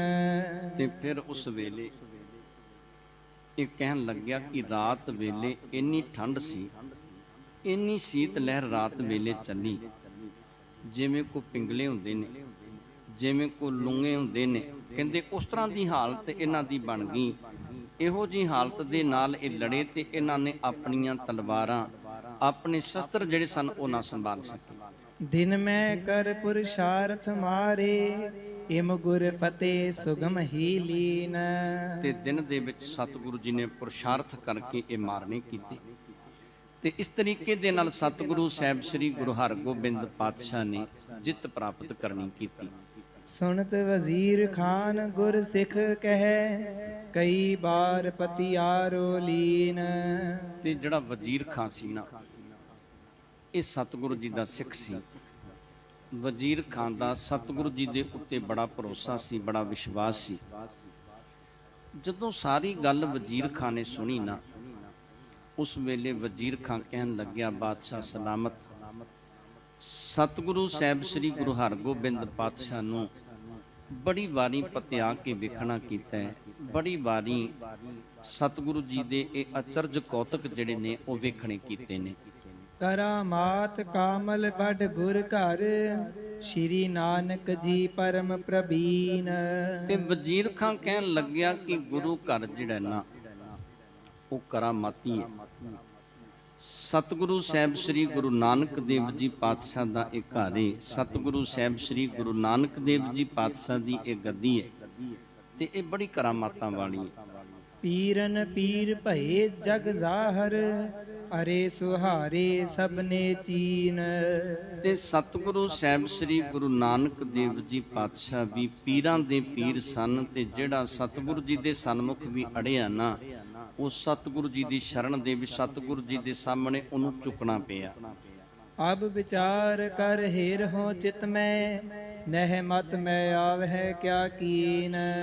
ਤੇ ਕਹਿਣ ਲੱਗਿਆ ਕਿ ਮੈਂ ਮਨ ਦੇ ਵਿੱਚ ਵਿਚਾਰ ਕੇ ਵੇਖਦਾ ਕਿ ਸਤਿਗੁਰੂ ਸਾਹਿਬ ਸ੍ਰੀ ਗੁਰੂ ਨਾਨਕ ਦੇਵ ਜੀ ਪਾਤਸ਼ਾਹ ਦੇ ਘਰ ਦੇ ਨਾਲ ਜਦੋਂ ਕੋਈ ਅੜਦਾ ਹੈ ਨਾ, ਤੇ ਫਿਰ ਉਸ ਵੇਲੇ ਉਹਦੀ ਹਾਲਤ ਕਿਹੋ ਜੀ ਬਣ ਜਾਂਦੀ ਹੈ। ਗੁਰੂ ਘਰ ਕਰਾਮਾਤੀ ਹੈ, ਗੁਰੂ ਘਰ ਦੇ ਨਾਲ ਅੜਨ ਵਾਲਾ ਜਿਹੜਾ ਉਹਨੂੰ ਆਪਣੇ ਮੂੰਹ ਦੀ ਖਾਣੀ ਪੈਂਦੀ ਹੈ। ਬਡੋ ਆਪ ਕੋ ਹਜ਼ਰਤ ਬਾਬਰ, ਸ਼੍ਰੀ ਨਾਨਕ ਤੇ ਬਰ ਕੋ ਪਾਏ। ਤੇ ਫਿਰ ਉਸ ਵੇਲੇ ਇਹਨੇ ਵਜ਼ੀਰ ਖਾਨ ਨੇ ਸ਼ਾਹਜਹਾਂ ਬਾਦਸ਼ਾਹ ਨੂੰ ਸਮਝਾਉਣਾ ਕੀਤਾ। ਕਹਿਣ ਲੱਗਿਆ, ਬਾਦਸ਼ਾਹ ਸਲਾਮਤ, ਜਿਹੜੇ ਤੇਰੇ ਵੱਡੇ ਵਡੇਰੇ ਸਨ ਉਹਨਾਂ ਨੇ ਸਤਿਗੁਰੂ ਸਾਹਿਬ ਸ੍ਰੀ ਗੁਰੂ ਨਾਨਕ ਦੇਵ ਜੀ ਪਾਤਸ਼ਾਹ ਦੇ ਕੋਲੋਂ ਬਖਸ਼ਿਸ਼ਾਂ ਰਹਿਮਤਾਂ ਹਾਸਲ ਕੀਤੀਆਂ। ਸਤਿਗੁਰੂ ਸਾਹਿਬ ਸ੍ਰੀ ਗੁਰੂ ਨਾਨਕ ਦੇਵ ਜੀ ਪਾਤਸ਼ਾਹ ਦੇ ਕੋਲੋਂ ਰਾਜ ਭਾਗ ਪ੍ਰਾਪਤ ਕੀਤਾ। ਵਰ ਜਿਹੜਾ ਸੀ ਉਹ ਸਤਿਗੁਰੂ ਜੀ ਦੇ ਕੋਲੋਂ ਲੈਣਾ ਕੀਤਾ। ਰਾਜ ਲਿਓ ਦਿੱਲੀ ਤੇ ਆਦਿਕ, ਸਭ ਖਾਨਨ ਤੇ ਦੇਸ਼ ਛੁਟਾਏ। ਕਹਿੰਦੇ ਜਿਹੜੇ ਖਾਨ ਸਨ ਉਹਨਾਂ ਤੋਂ ਦੇਸ਼ ਕਿਵੇਂ ਛੁਡਾਇਆ? ਸਤਿਗੁਰੂ ਸਾਹਿਬ ਸ੍ਰੀ ਗੁਰੂ ਨਾਨਕ ਦੇਵ ਜੀ ਪਾਤਸ਼ਾਹ ਦੇ ਬਚਨਾਂ ਦੇ ਨਾਲ। ਕਹਿੰਦੇ ਦਿੱਲੀ ਆਦਿਕ, ਆਗਰਾ ਆਦਿਕ ਜਿਹੜਾ ਸੀ, ਇੱਥੇ ਸਭ ਥਾਵਾਂ ਤੇ ਆਪਣਾ ਰਾਜ ਭਾਗ ਜਿਹੜਾ ਸੀ ਉਹ ਬਾਬਰ ਨੇ ਕਾਇਮ ਕਰਨਾ ਕੀਤਾ। ਅਵਚਲ ਤਖਤ ਬਚਨ ਤੇ ਕੀਨਸ, ਬਿਦਤ ਜਗਤ ਮੈਂ ਜਾਣੀ ਜਾਏ। ਇਹ ਗੱਲ ਸਾਰੇ ਸੰਸਾਰ ਦੇ ਵਿੱਚ ਪ੍ਰਚਲਿਤ ਹੈ ਕਿ ਸਤਿਗੁਰੂ ਸਾਹਿਬ ਸ੍ਰੀ ਗੁਰੂ ਨਾਨਕ ਦੇਵ ਜੀ ਪਾਤਸ਼ਾਹ ਨੇ ਕਿਰਪਾ ਕੀਤੀ, ਬਖਸ਼ਿਸ਼ ਕੀਤੀ ਬਾਬਰ ਦੇ ਉੱਤੇ, ਤੇ ਅਬਚਲ ਤਖਤ ਜਿਹੜਾ ਸੀ ਉਹ ਬਖਸ਼ ਦਿੱਤਾ। ਬਚਨ ਕਰ ਦਿੱਤੇ ਸਨ ਸਤਿਗੁਰੂ ਸਾਹਿਬ ਸ੍ਰੀ ਗੁਰੂ ਨਾਨਕ ਦੇਵ ਜੀ ਪਾਤਸ਼ਾਹ ਨੇ। ਕਹਿਣ ਲੱਗੇ, ਬਾਬਰ, ਜਿੰਨਾ ਚਿਰ ਤੇਰੇ ਘਰ ਦੇ ਵਿੱਚ ਗੁਰੂ ਘਰ ਦਾ ਸਤਿਕਾਰ ਬਣਿਆ ਰਹੇਗਾ ਉਹਨਾਂ ਚਿਰ ਤੇਰਾ ਰਾਜ ਭਾਗ ਕਾਇਮ ਰਹੇਗਾ। ਜਦੋਂ ਗੁਰੂ ਘਰ ਦਾ ਨਿਰਾਦਰ ਕਰਨਾ ਸ਼ੁਰੂ ਕਰ ਦਿੱਤਾ ਤੇ ਤੇਰਾ ਰਾਜ ਭਾਗ ਵੀ ਖਤਮ ਹੋ ਜਾਵੇਗਾ। ਇਹ ਬਖਸ਼ਿਸ਼ਾਂ ਸਤਿਗੁਰੂ ਸਾਹਿਬ ਸ੍ਰੀ ਗੁਰੂ ਨਾਨਕ ਦੇਵ ਜੀ ਪਾਤਸ਼ਾਹ ਨੇ ਬਾਬਰ ਤੇ ਕੀਤੀਆਂ ਸਨ। ਮਿਲਿਓ ਏਮਨਾਵਾਦ ਗੁਰੂ ਸੰਗ, ਕਰ ਬੰਧਨ ਬਰ ਲੀਨ ਰਜਾਏ। ਤੇ ਫਿਰ ਉਸ ਵੇਲੇ ਵਜ਼ੀਰ ਖਾਂ ਸਾਰੀ ਗੱਲ ਦੱਸਦਾ ਹੈ। ਕਹਿਣ ਲੱਗਿਆ, ਬਾਦਸ਼ਾਹ, ਤੁਹਾਡੇ ਜਿਹੜੇ ਵੱਡੇ ਵਡੇਰੇ ਸਨ, ਬਾਬਰ ਜਿਹੜਾ ਸੀ ਨਾ, ਇਹ ਏਮਨਾਬਾਦ ਦੇ ਵਿੱਚ ਸਤਿਗੁਰੂ ਸਾਹਿਬ ਸ੍ਰੀ ਗੁਰੂ ਨਾਨਕ ਦੇਵ ਜੀ ਪਾਤਸ਼ਾਹ ਨੂੰ ਮਿਲਿਆ ਸੀ। ਤੇ ਜਦੋਂ ਏਮਨਾਬਾਦ ਦੇ ਵਿੱਚ ਸਤਿਗੁਰੂ ਜੀ ਨੂੰ ਮਿਲਿਆ, ਸਤਿਗੁਰੂ ਜੀ ਦੀ ਸੇਵਾ ਕਰਕੇ ਸਤਿਗੁਰੂ ਜੀ ਨੂੰ ਖੁਸ਼ ਕੀਤਾ। ਤੇ ਜਦੋਂ ਸਤਿਗੁਰੂ ਜੀ ਨੂੰ ਖੁਸ਼ ਕੀਤਾ, ਸਤਿਗੁਰੂ ਜੀ ਨੂੰ ਰਜਾ ਲਿਆ, ਪ੍ਰਸੰਨ ਹੋ ਗਏ ਸਤਿਗੁਰੂ ਜੀ। ਤੇ ਉਸ ਵੇਲੇ ਫਿਰ ਬਾਬਰ ਨੇ ਸਤਿਗੁਰੂ ਜੀ ਦੇ ਕੋਲੋਂ ਰਾਜ ਭਾਗ ਦੀ ਮੰਗ ਕੀਤੀ, ਇਹ ਵਰ ਲੈਣਾ ਕੀਤਾ ਸੀ। ਭਇਓ ਹੁਮਾਯੂ ਸ਼ਾਹ ਬਹਰ ਜਬ, ਸ਼੍ਰੀ ਅੰਗਦ ਤੇ ਬਰ ਕੋ ਲੀਨ। ਤੇ ਜਿਸ ਵੇਲੇ ਬਾਬਰ ਤੋਂ ਬਾਅਦ ਹਮਾਯੂ ਬਾਦਸ਼ਾਹ ਜਿਹੜਾ ਸੀ ਉਹ ਰਾਜ ਭਾਗ ਦਾ ਮਾਲਕ ਬਣ ਗਿਆ, ਤੇ ਉਸ ਵੇਲੇ ਕੀ ਹੋਇਆ? ਕਹਿੰਦੇ ਜਿਹੜਾ ਸ਼ੇਰ ਸ਼ਾਹ ਸੂਰੀ ਸੀ ਨਾ, ਉਹਨੇ ਹਮਲਾ ਕਰ ਦਿੱਤਾ ਹਮਾਯੂ ਤੇ। ਹਮਾਯੂ ਬਾਦਸ਼ਾਹ ਨੂੰ ਦਿੱਲੀ ਦੇ ਵਿੱਚੋਂ ਬਾਹਰ ਕੱਢ ਦਿੱਤਾ। ਤੇ ਇਹ ਫਿਰ ਸਤਿਗੁਰੂ ਸਾਹਿਬ ਸ੍ਰੀ ਗੁਰੂ ਅੰਗਦ ਦੇਵ ਜੀ ਪਾਤਸ਼ਾਹ ਦੀ ਸ਼ਰਨ ਦੇ ਵਿੱਚ ਖਡੂਰ ਦੀ ਧਰਤੀ ਤੇ ਆਇਆ ਸੀ। ਤੇ ਇੱਥੇ ਆ ਕੇ ਵੀ ਇਹਨੇ ਇੱਕ ਭੁੱਲ ਕਰ ਲਈ, ਗਲਤੀ ਕਰ ਲਈ। ਜਦੋਂ ਸਤਿਗੁਰੂ ਸਾਹਿਬ ਸ੍ਰੀ ਗੁਰੂ ਅੰਗਦ ਦੇਵ ਜੀ ਪਾਤਸ਼ਾਹ ਦੇ ਕੋਲ ਆਇਆ ਤੇ ਸਤਿਗੁਰੂ ਜੀ ਛੋਟੇ ਛੋਟੇ ਬੱਚਿਆਂ ਦੀਆਂ ਖੇਡਾਂ ਵੇਖਦੇ ਸਨ। ਇਹਦੇ ਵੱਲ ਸਤਿਗੁਰੂ ਜੀ ਨੇ ਧਿਆਨ ਨਹੀਂ ਦਿੱਤਾ ਤੇ ਸੋਚਦਾ ਹੈ ਕਿ ਮੈਂ ਸੰਸਾਰ ਦਾ ਬਾਦਸ਼ਾਹ ਤੇ ਇੱਕ ਫਕੀਰ, ਇਹ ਫਕੀਰ ਨੂੰ ਕੀ ਪਤਾ ਲੱਗੇਗਾ ਕਿ ਬਾਦਸ਼ਾਹ ਆਇਆ। ਕਹਿੰਦੇ ਤਲਵਾਰ ਕੱਢਣ ਲੱਗਿਆ ਮਿਆਨ ਦੇ ਵਿੱਚੋਂ ਕਿ ਮੈਂ ਇਹਨਾਂ ਦਾ ਸਿਰ ਜਿਹੜਾ ਧੜ ਦੇ ਨਾਲੋਂ ਅਲੱਗ ਕਰ ਦੇਣਾ। ਤੇ ਸਤਿਗੁਰੂ ਸਾਹਿਬ ਸ੍ਰੀ ਗੁਰੂ ਅੰਗਦ ਦੇਵ ਜੀ ਪਾਤਸ਼ਾਹ ਉਸੇ ਵੇਲੇ ਇਹਦੇ ਵੱਲ ਵੇਖਦੇ ਨੇ। ਕਹਿਣ ਲੱਗੇ, ਹਮਾਯੂ, ਜਿੱਥੇ ਤਲਵਾਰ ਚਲਾਉਣੀ ਸੀ ਉੱਥੇ ਤੇ ਤਲਵਾਰ ਚੱਲੀ ਨਹੀਂ, ਉੱਥੇ ਤੇ ਦੌੜ ਆਏ ਤੇ ਫਕੀਰਾਂ ਦੇ ਉੱਤੇ ਤਲਵਾਰ ਚਲਾਉਣਾ ਚਾਹੁੰਦਾ। ਇਤਿਹਾਸ ਦੇ ਵਿੱਚ ਜ਼ਿਕਰ ਆਉਂਦਾ ਕਿ ਇਹਦਾ ਮੁੱਠੇ ਦੇ ਉੱਤੇ ਹੱਥ ਜੁੜ ਗਿਆ ਸੀ ਹਮਾਯੂ ਬਾਦਸ਼ਾਹ ਦਾ। ਫਿਰ ਇਹਨੇ ਸਤਿਗੁਰੂ ਜੀ ਦੇ ਕੋਲੋਂ ਆਪਣੀ ਭੁੱਲ ਬਖਸ਼ਾਉਣੀ ਕੀਤੀ। ਫਿਰ ਸਤਿਗੁਰੂ ਜੀ ਨੇ ਇਹਨੂੰ ਵਰ ਦਿੱਤਾ ਸੀ ਕਿ ਜਾ ਰਾਜ ਭਾਗ ਤੇ ਤੈਨੂੰ ਅਸੀਂ ਹੁਣੇ ਬਖਸ਼ ਦੇਣਾ ਸੀ, ਪਰ ਤੂੰ ਜਿਹੜੀ ਭੁੱਲ ਕਰ ਬੈਠਾ ਨਾ ਉਹਦੇ ਕਰਕੇ ਹੁਣ ਕਾਬਲ ਦੇ ਵਿੱਚ ਜਾ ਕੇ ਤੇ ਫੌਜਾਂ ਤਿਆਰ ਕਰਨੀਆਂ ਕਰ। ਫਿਰ ਆ ਕੇ ਸ਼ੇਰ ਸ਼ਾਹ ਸੂਰੀ ਦੇ ਨਾਲ ਲੜੀ, ਜੰਗ ਕਰੀ ਤੇ ਫਿਰ ਤੈਨੂੰ ਜਿੱਤ ਪ੍ਰਾਪਤ ਹੋਏਗੀ, ਫਿਰ ਤੂੰ ਰਾਜ ਭਾਗ ਦਾ ਮਾਲਕ ਬਣੇਗਾ। ਤੇ ਇਹ ਵਜ਼ੀਰ ਖਾਨ ਨੇ ਸਾਰੀ ਗੱਲ ਜਿਹੜੀ ਸੀ ਸ਼ਾਹਜਹਾਂ ਬਾਦਸ਼ਾਹ ਨੂੰ ਦੱਸਣੀ ਕੀਤੀ ਕਿ ਸਤਿਗੁਰੂ ਸਾਹਿਬ ਸ੍ਰੀ ਗੁਰੂ ਅੰਗਦ ਦੇਵ ਜੀ ਪਾਤਸ਼ਾਹ ਦੇ ਕੋਲੋਂ ਹਮਾਯੂ ਬਾਦਸ਼ਾਹ ਨੇ ਵਰ ਪ੍ਰਾਪਤ ਕਰਨਾ ਕੀਤਾ ਸੀ। ਦਿੱਲੀ ਆਦਿਕ ਰਾਜ ਕਰਿਓ ਸਭ, ਲਿਓ ਸਲੇਮ ਸ਼ਾਹ ਜੋ ਛੀਨ। ਤੇ ਕਹਿੰਦੇ ਉਸ ਤੋਂ ਬਾਅਦ ਦਿੱਲੀ ਆਦਿਕ ਜਿਹੜਾ ਸੀ ਉੱਥੇ ਇਹਨੇ ਰਾਜ ਭਾਗ ਹਮਾਯੂ ਬਾਦਸ਼ਾਹ ਨੇ ਕਰਨਾ ਕੀਤਾ। ਸੁਮਤਵੰਤ ਬੜ ਅਕਬਰ ਹੋਇਸ, ਸ੍ਰੀ ਗੁਰੂ ਅਮਰ ਤਿਸੇ ਬਰ ਦੀਨ। ਤੇ ਫਿਰ ਦੱਸਣਾ ਕੀਤਾ ਕਿ ਅਕਬਰ ਬਾਦਸ਼ਾਹ ਜਿਹੜਾ ਸੀ ਉਹ ਬੜੀ ਸੁਮਤ ਵਾਲਾ ਸੀ, ਭਲੀ ਮੱਤ ਵਾਲਾ ਸੀ। ਅਕਬਰ ਬਾਦਸ਼ਾਹ ਗੋਇੰਦਵਾਲ ਦੀ ਧਰਤੀ ਤੇ ਸਤਿਗੁਰੂ ਸਾਹਿਬ ਸ੍ਰੀ ਗੁਰੂ ਅਮਰਦਾਸ ਪਾਤਸ਼ਾਹ ਦੀ ਸ਼ਰਨ ਦੇ ਵਿੱਚ ਚੱਲ ਕੇ ਆਇਆ ਸੀ। ਗੜ ਚਿਤੋੜ ਕੋ ਤੋੜਿਓ ਬਲ ਤੇ, ਬ੍ਰਿੰਦ ਗ੍ਰਾਮ ਕੋ ਅਰਪਨ ਕੀਨ। ਤੇ ਸਤਿਗੁਰੂ ਜੀ ਦੇ ਬਚਨਾਂ ਦੇ ਨਾਲ ਚਤੌੜ ਦਾ ਕਿਲਾ ਜਿਹੜਾ ਸੀ ਇਹਨੇ ਸਰ ਕਰਨਾ ਕੀਤਾ ਅਕਬਰ ਬਾਦਸ਼ਾਹ ਨੇ। ਤੇ ਜਦੋਂ ਅਕਬਰ ਬਾਦਸ਼ਾਹ ਆਇਆ ਨਾ ਗੋਇੰਦਵਾਲ, ਕਹਿੰਦੇ ਨੰਗੇ ਪੈਰੀ ਸਤਿਗੁਰੂ ਜੀ ਦੇ ਦਰਸ਼ਨ ਕਰਨ ਦੇ ਲਈ ਗਿਆ। ਤੇ ਸਤਿਗੁਰੂ ਜੀ ਦੇ ਦਰਸ਼ਨ ਕਰਕੇ ਇਹਨੇ ਇਹ ਗੱਲ ਕਹਿਣੀ ਕੀਤੀ ਕਿ ਮੈਂ ਖੁਦਾ ਦੇ ਪਰਮੇਸ਼ਰ ਦੇ ਦਰਸ਼ਨ ਕਰਨੇ ਕੀਤੇ ਨੇ।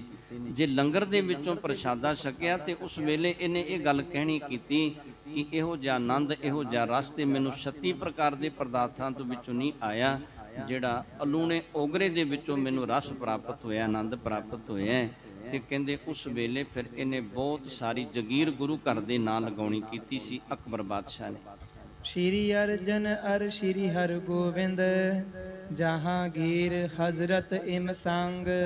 ਤੇ ਕਹਿੰਦੇ ਸਤਿਗੁਰੂ ਸਾਹਿਬ ਸ੍ਰੀ ਗੁਰੂ ਅਰਜਨ ਦੇਵ ਜੀ ਪਾਤਸ਼ਾਹ ਤੇ ਸਤਿਗੁਰੂ ਸਾਹਿਬ ਸ੍ਰੀ ਗੁਰੂ ਹਰਗੋਬਿੰਦ ਪਾਤਸ਼ਾਹ, ਇਹਨਾਂ ਨੇ ਜਹਾਂਗੀਰ ਬਾਦਸ਼ਾਹ ਦੇ ਨਾਲ ਇਹਨਾਂ ਦੀ ਬਣ ਆਈ। ਜੋਰਤ ਹਾਥ ਕਰਤ ਬਹੁ ਆਦਰ, ਸਭ ਤੇ ਜਾਣਤ ਰਹਿਓ ਉਤੰਗ। ਤੇ ਜਹਾਂਗੀਰ ਬਾਦਸ਼ਾਹ ਸਤਿਗੁਰੂ ਸਾਹਿਬ ਸ੍ਰੀ ਗੁਰੂ ਹਰਗੋਬਿੰਦ ਪਾਤਸ਼ਾਹ ਦੇ ਸਨਮੁਖ ਹੱਥ ਜੋੜਦਾ ਰਿਹਾ। ਉਹਨੂੰ ਪਤਾ ਸੀ ਕਿ ਗੁਰੂ ਘਰ ਕਰਾਮਾਤੀ ਹੈ। ਉਹਨੂੰ ਇਸ ਗੱਲ ਦੀ ਸਮਝ ਪੈ ਗਈ ਕਿ ਸਤਿਗੁਰੂ ਸਾਹਿਬ ਸ੍ਰੀ ਗੁਰੂ ਹਰਗੋਬਿੰਦ ਪਾਤਸ਼ਾਹ ਸਰਬ ਸ਼ਕਤੀਮਾਨ ਨੇ, ਜੋ ਚਾਹਣ ਉਹ ਕਰ ਸਕਦੇ ਨੇ। ਇਸ ਕਾਰਨ ਕਰਕੇ ਇਹਨੇ ਗੁਰੂ ਘਰ ਦਾ ਨਿਰਾਦਰ ਨਹੀਂ ਕੀਤਾ ਜਹਾਂਗੀਰ ਬਾਦਸ਼ਾਹ ਨੇ। ਰੱਛਾ ਕਰੀ ਤਰਾਸ ਨਿਸਪਾਵਤ, ਪਿਖ ਅਜ਼ਮਤ ਨਮਰੀ ਸਰਬੰਗ। ਤੇ ਫਿਰ ਦੱਸਣਾ ਕੀਤਾ ਉਸ ਵੇਲੇ ਵਜ਼ੀਰ ਖਾਨ ਨੇ, ਕਹਿਣ ਲੱਗਿਆ ਬਾਦਸ਼ਾਹ, ਜਿਸ ਵੇਲੇ ਸਤਿਗੁਰੂ ਸਾਹਿਬ ਸ੍ਰੀ ਗੁਰੂ ਹਰਗੋਬਿੰਦ ਪਾਤਸ਼ਾਹ ਨੂੰ ਗਵਾਲੀਅਰ ਦੇ ਕਿਲੇ ਦੇ ਵਿੱਚ ਭੇਜਿਆ ਤੇ ਉਸ ਵੇਲੇ ਰਾਤ ਨੂੰ ਜਦੋਂ 40 ਦਿਨ ਪੂਰੇ ਹੋ ਗਏ ਸਤਿਗੁਰੂ ਜੀ ਨੂੰ ਕਿਲੇ ਦੇ ਵਿੱਚੋਂ ਬਾਹਰ ਨਾ ਕੱਢਿਆ, ਤੇ ਉਸ ਵੇਲੇ ਰਾਤ ਨੂੰ ਇਹਨੂੰ ਬੜਾ ਡਰ ਆਇਆ। ਜਿਹੜਾ ਜਹਾਂਗੀਰ ਬਾਦਸ਼ਾਹ ਸੀ, ਜਹਾਂਗੀਰ ਦੀ ਬਾਦਸ਼ਾਹ ਦੀ ਰਾਤ ਵੇਲੇ ਸਤਿਗੁਰੂ ਜੀ ਨੇ ਰਖਵਾਲੀ ਕਰਨੀ ਕੀਤੀ, ਇਹਨੂੰ ਬਚਾਉਣਾ ਕੀਤਾ ਸ਼ੇਰਾਂ ਦੇ ਕੋਲੋਂ। ਤੇ ਇਹ ਸਤਿਗੁਰੂ ਜੀ ਦੀ ਕਰਾਮਾਤ ਵੇਖ ਕੇ ਇਹ ਸਤਿਗੁਰੂ ਜੀ ਦਾ ਸੇਵਕ ਬਣ ਗਿਆ ਜਹਾਂਗੀਰ ਬਾਦਸ਼ਾਹ। ਕਹਿਣ ਲੱਗਾ ਕਿ ਸਤਿਗੁਰੂ ਜੀ ਜੋ ਕਹੋਗੇ ਮੈਂ ਉਹ ਕਰਨਾ ਕਰਾਂਗਾ। ਇਹ ਸਤਿਗੁਰੂ ਜੀ ਦਾ ਸੇਵਕ ਬਣ ਕੇ ਰਿਹਾ ਜਿੰਨਾ ਚਿਰ ਜਿਉਂਦਾ ਰਿਹਾ। 300 ਤੁਮ ਬਹੁ ਕੀਨ ਬਿਰੋਧਾ, ਪੂਰਬ ਲੀਨੋ ਛੀਨ ਤੁਰੰਗ। ਤੇ ਕਹਿੰਦੇ ਉਸ ਵੇਲੇ ਫਿਰ ਦੱਸਣ ਲੱਗਿਆ ਵਜ਼ੀਰ ਖਾਨ, ਕਹਿਣ ਲੱਗਿਆ ਬਾਦਸ਼ਾਹ ਸਲਾਮਤ, ਸਭ ਤੋਂ ਪਹਿਲਾਂ ਤੂੰ ਵਿਰੋਧ ਕੀਤਾ ਸਤਿਗੁਰੂ ਸਾਹਿਬ ਸ੍ਰੀ ਗੁਰੂ ਹਰਗੋਬਿੰਦ ਪਾਤਸ਼ਾਹ ਦੇ ਨਾਲ। ਗੁਰੂ ਦੇ ਸਿੱਖ ਸੀ ਜਿਹੜੇ ਉਹ ਘੋੜਾ ਲੈ ਕੇ ਆਏ ਤੇ ਤੂੰ ਜ਼ਬਰਦਸਤੀ ਆਪਣੇ ਬੰਦਿਆਂ ਨੂੰ ਭੇਜ ਕੇ ਉਹ ਸਤਿਗੁਰੂ ਜੀ ਦੇ ਵਾਸਤੇ ਜਿਹੜਾ ਘੋੜਾ ਲੈ ਕੇ ਆਏ ਸੀ ਉਹ ਤੋਂ ਖੋਹਣਾ ਕੀਤਾ। ਨਹਿ ਰੂਟ ਬੋ ਤਿਨ ਤੁਮ ਕੋ ਪਾਇਸ, ਰੁਜੀ ਜਾਨ ਕਾਜ਼ੀ ਕੋ ਦੀਨ। ਤੇ ਫਿਰ ਵਜ਼ੀਰ ਖਾਨ ਕਹਿਣ ਲੱਗਿਆ ਕਿ ਬਾਦਸ਼ਾਹ ਦੀ ਕਿੱਡੀ ਕਮਾਲ ਦੀ ਗੱਲ ਹੈ, ਘੋੜਾ ਤੂੰ ਬੇਸ਼ੱਕ ਖੋਹ ਲਿਆ, ਤੇਰੇ ਕੋਲ ਆ ਕੇ ਘੋੜਾ ਬਿਮਾਰ ਹੋ ਗਿਆ, ਤੂੰ ਘੋੜੇ ਦੀ ਅਸਵਾਰੀ ਨਹੀਂ ਕਰ ਸਕਿਆ। ਘੋੜੇ ਨੂੰ ਬਿਮਾਰ ਸਮਝ ਕੇ ਘੋੜਾ ਤੂੰ ਕਾਜੀ ਨੂੰ ਦੇ ਦਿੱਤਾ। ਕਰ ਮਿਸ ਮੋਲ ਗੁਰੂ ਪੇ ਪੁਨ ਲੀਨਸ, ਭਇਓ ਅਰੁਜ ਸਭ ਲਖੋ ਪ੍ਰਬੀਨ। ਤੇ ਉਸ ਤੋਂ ਬਾਅਦ ਸਤਿਗੁਰੂ ਸਾਹਿਬ ਸ੍ਰੀ ਗੁਰੂ ਹਰਗੋਬਿੰਦ ਪਾਤਸ਼ਾਹ ਨੇ ਕਾਜੀ ਦੇ ਨਾਲ ਘੋੜੇ ਦਾ ਮੁੱਲ ਮੁਕਾਉਣਾ ਕੀਤਾ ਤੇ ਕਾਜੀ ਦੇ ਕੋਲੋਂ 10,000 ਦਾ ਇੱਕ ਘੋੜਾ ਖਰੀਦਿਆ। ਤੇ ਜਦੋਂ ਘੋੜਾ ਖਰੀਦਿਆ ਤੇ ਘੋੜਾ ਇਹ ਠੀਕ ਵੀ ਹੋ ਗਿਆ, ਸਤਿਗੁਰੂ ਜੀ ਨੇ ਘੋੜੇ ਦੀ ਅਸਵਾਰੀ ਵੀ ਕਰਨੀ ਕੀਤੀ। ਬਾਜ਼ ਹੇਤ ਰਣ ਘਾਲ ਕਨੇਰੋ, ਮੁਗਲਸ ਖਾਨ ਪ੍ਰਾਨ ਤੇ ਹੀਨ। ਤੇ ਫਿਰ ਕਹਿਣ ਲੱਗਿਆ ਕਿ ਬਾਦਸ਼ਾਹ ਸਲਾਮਤ, ਇੱਕ ਬਾਜ ਦੇ ਲਈ ਜਿਹੜਾ ਬਾਜ ਉੱਡ ਕੇ ਸਤਿਗੁਰੂ ਜੀ ਦੇ ਡੇਰੇ ਚਲਿਆ ਗਿਆ ਤੇ ਸਤਿਗੁਰੂ ਜੀ ਨੇ ਉਹ ਬਾਜ ਨੂੰ ਆਪ ਸੰਭਾਲਿਆ। ਉਹ ਬਾਜ ਪ੍ਰਾਪਤ ਕਰਨ ਵਾਸਤੇ ਤੂੰ ਸਤਿਗੁਰੂ ਜੀ ਦੇ ਨਾਲ ਝਗੜਾ ਸ਼ੁਰੂ ਕਰ ਦਿੱਤਾ। ਤੂੰ ਉਸ ਵੇਲੇ 7000 ਫੌਜਾਂ ਜਿਹੜੀਆਂ ਸਨ ਮੁਗਲ ਸਿੱਖਾਂ ਨੂੰ ਦੇ ਕੇ ਭੇਜਣਾ ਕੀਤੀਆਂ ਤੇ ਜੰਗ ਦੇ ਵਿੱਚ ਮੁਗਲ ਸਿੱਖਾਂ ਵੀ ਮਾਰਿਆ ਗਿਆ ਤੇ ਮੁਗਲ ਸਿੱਖਾਂ ਦੇ ਨਾਲ ਜਿਹੜੀਆਂ ਫੌਜਾਂ ਸਨ ਉਹ ਵੀ ਜੰਗ ਦੇ ਵਿੱਚ ਮਾਰੀਆਂ ਗਈਆਂ। ਬਹੁਰ ਜਲੰਧਰ ਕੋ ਬਡਰ ਸੂਬਾ ਅਬਦੁਲ ਖਾਨ ਲਰਿਓ ਅੰਮ੍ਰਿਤ ਕੀਨ। ਤੇ ਉਸ ਤੋਂ ਬਾਅਦ ਜਲੰਧਰ ਦਾ ਸੂਬਾ ਜਿਹੜਾ ਅਬਦੁਲ ਖਾਨ ਸੀ, ਇਹ ਘੇਰੜ ਭਗਵਾਨ ਦਾਸ ਦੇ ਪੁੱਤਰ ਤੇ ਚੰਦੂ ਦੇ ਪੁੱਤਰ ਦੇ ਕਹਿਣ ਤੇ ਇਹ 15000 ਫੌਜਾਂ ਲੈ ਕੇ ਗਿਆ ਕਿ ਮੈਂ ਸਤਿਗੁਰੂ ਜੀ ਨੂੰ ਹੁਣੇ ਪਕੜ ਦਵਾਂਗਾ ਜਾਂ ਮੈਂ ਸਤਿਗੁਰੂ ਜੀ ਨੂੰ ਮਾਰ ਦੇਵਾਂਗਾ। ਆਪਣੇ ਪੁੱਤਰਾਂ ਨੂੰ ਵੀ ਨਾਲ ਲੈ ਗਿਆ। ਅਬਦੁਲ ਖਾਨ ਜਲੰਧਰ ਦਾ ਸੂਬਾ ਤੇ ਜਲੰਧਰ ਦਾ ਸੂਬਾ ਵੀ ਜੰਗ ਦੇ ਵਿੱਚ ਮਾਰਿਆ ਗਿਆ ਤੇ ਇਹਦੇ ਪੁੱਤਰ ਵੀ ਤੇ ਇਹਦੀਆਂ ਫੌਜਾਂ ਵੀ ਮਾਰੀਆਂ ਗਈਆਂ। ਸੀਤ ਉਪਾਏ ਸਕਲ ਹੀ ਮਾਰੇ ਬਚਿਓ ਨਾ ਕੋ ਭਟ ਹਟ ਕਰ ਆਏ। ਤੇ ਕਹਿੰਦੇ ਸਤਿਗੁਰੂ ਸਾਹਿਬ ਸ੍ਰੀ ਗੁਰੂ ਹਰਗੋਬਿੰਦ ਪਾਤਸ਼ਾਹ ਨੇ ਇਹ ਜਿਹੜਾ ਜਲੰਧਰ ਦਾ ਸੂਬਾ ਗਿਆ ਸੀ, ਇਹਦੇ ਨਾਲ ਜਿੰਨੇ ਵੀ ਗਏ ਸਨ ਉਹਨਾਂ ਦੇ ਵਿੱਚੋਂ ਕੋਈ ਬਚ ਕੇ ਨਹੀਂ ਆਇਆ। ਜਿਹਨੇ ਆਪਣੀ ਜਾਨ ਆਪ ਬਚਾਈ ਦੌੜ ਕੇ ਆ ਗਿਆ ਤੇ ਆ ਗਿਆ, ਜਿਹੜਾ ਸਤਿਗੁਰੂ ਜੀ ਦੇ ਸਨਮੁਖ ਗਿਆ ਉਹ ਕੋਈ ਬਚ ਕੇ ਨਹੀਂ ਆਇਆ। ਚਤੁਰ ਸਹਸਰ ਬਾਹਨੀ ਗੁਰ ਸੰਗ ਤੁਮਰੀ ਅਨਗਨ ਦਈ ਖਪਾਏ। ਤੇ ਫਿਰ ਕਹਿਣ ਲੱਗਿਆ ਵਜ਼ੀਰ ਖਾਂ ਕਿ ਹੁਣ ਵੇਖੋ ਬਾਦਸ਼ਾਹ ਤੂੰ ਅਣਗਿਣਤ ਫੌਜਾਂ ਭੇਜੀਆਂ, 35000 ਫੌਜਾਂ ਕੋਈ ਥੋੜੀਆਂ ਨਹੀਂ। ਤੂੰ 35000 ਫੌਜਾਂ ਭੇਜਣੀਆਂ ਕੀਤੀਆਂ। ਸਤਿਗੁਰੂ ਸਾਹਿਬ ਸ੍ਰੀ ਗੁਰੂ ਹਰਗੋਬਿੰਦ ਪਾਤਸ਼ਾਹ ਦੇ ਕੋਲ 4000 ਸੂਰਮੇ ਹੋਣ ਤੇ ਉਹ ਸਾਰੀਆਂ ਦੀਆਂ ਸਾਰੀਆਂ ਤੇਰੀਆਂ ਫੌਜਾਂ ਮਾਰ ਦਿੱਤੀਆਂ। ਇੱਕ 100 ਸੂਰਮਾ ਜਿਹੜਾ ਉਹ ਬਚ ਕੇ ਆਇਆ, ਬਾਕੀ ਜਿਹੜੇ ਸਨ ਉਹ ਸਾਰੇ ਦੇ ਸਾਰੇ ਜੰਗ ਦੇ ਵਿੱਚ ਮਾਰੇ ਗਏ ਨੇ। ਏਕ ਬਾਗ ਕੇ ਕਹੇ ਕਰੈ ਸਭ ਜਿਮ ਚਾਹਤ ਗੁਰ ਲੇਹ ਬਨਾਏ। ਤੇ ਸਤਿਗੁਰੂ ਸਾਹਿਬ ਸ੍ਰੀ ਗੁਰੂ ਹਰਗੋਬਿੰਦ ਪਾਤਸ਼ਾਹ ਜੋ ਚਾਹਣ ਉਹ ਬਣਾ ਸਕਦੇ ਨੇ। ਸਤਿਗੁਰੂ ਜੀ ਇੱਕ ਬਚਨ ਕਰਦੇ ਨੇ, ਇੱਕ ਬਚਨ ਦੇ ਨਾਲ ਤੇਰੀਆਂ ਸਾਰੀਆਂ ਫੌਜਾਂ ਤੇਰਾ ਰਾਜ ਪਾ ਖਤਮ ਕਰ ਸਕਦੇ ਨੇ। ਇੰਨੀ ਸਤਿਗੁਰੂ ਸਾਹਿਬ ਸ੍ਰੀ ਗੁਰੂ ਹਰਗੋਬਿੰਦ ਪਾਤਸ਼ਾਹ ਤਾਕਤ ਦੇ ਮਾਲਕ ਨੇ। ਕਿਮ ਸਮਤਾ 300 ਬਨ ਆਵੇ ਕਿਉ ਨਾ ਵਿਚਾਰਤ ਹੋ ਮਨ ਲਾਏ। ਤੇ ਉਸ ਵੇਲੇ ਵਜ਼ੀਰ ਖਾਂ ਸਮਝਾਉਂਦਾ, ਕਹਿਣ ਲੱਗਿਆ ਬਾਦਸ਼ਾਹ ਤੂੰ ਸਤਿਗੁਰੂ ਜੀ ਦੀ ਬਰਾਬਰੀ ਕਿਉਂ ਕਰਦਾ, ਕਿਉਂ ਸਤਿਗੁਰੂ ਜੀ ਦੇ ਨਾਲ ਝਗੜਾ ਕਰਦਾ, ਕਿਉਂ ਤੂੰ ਉਹਨਾਂ ਨਾਲ ਬਣਾ ਕੇ ਨਹੀਂ ਰੱਖਦਾ, ਕਿਉਂ ਝਗੜਾ ਖਤਮ ਨਹੀਂ ਕਰਨਾ ਕਰਦਾ।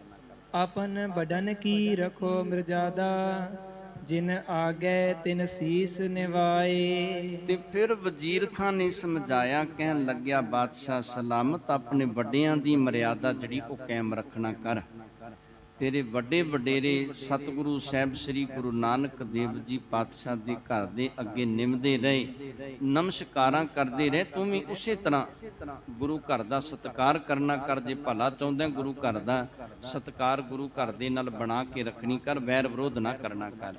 ਤਿਮ ਹੀ ਤੁਮਕੋ ਚਾਹੀਅਤ ਹਜ਼ਰਤ ਜੇ ਨਾ ਕਰਹੁ ਕਾਰਜ ਬਿਗਰਾਏ। ਤੇ ਫਿਰ ਉਸ ਵੇਲੇ ਸਮਝਾਇਆ।